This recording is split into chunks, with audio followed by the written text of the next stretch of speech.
কোরবানির সময় আমাদের বাসার ফ্ল্যাটের নিচে ফার্স্ট গরু আনছে।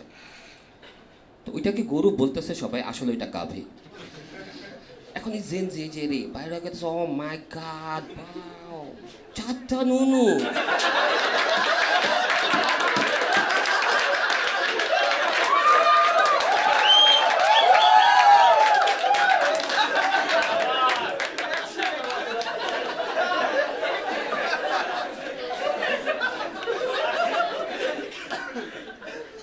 ওরা টেনশনে পড়ে গেছে কোনটা দিয়ে কি কাজ করে।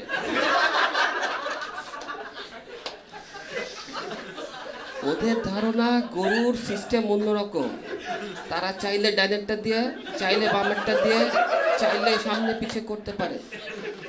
আচ্ছা গেল, এটা তো গেল, 2 দিন গেল। 3 নম্বর দিন আসল ষাঁড় আনছে। এখন ওই 4টা পোলা বাইন দেখা বাবা এটা নুনু নাই। এখন যার বাপে এই গরুটা আনছে সেই পোলা মাইন্ড করে বসে যে ফাইয়াজদের গরু 4টা নুনু, আর আমাদের গরু নুনু নাই।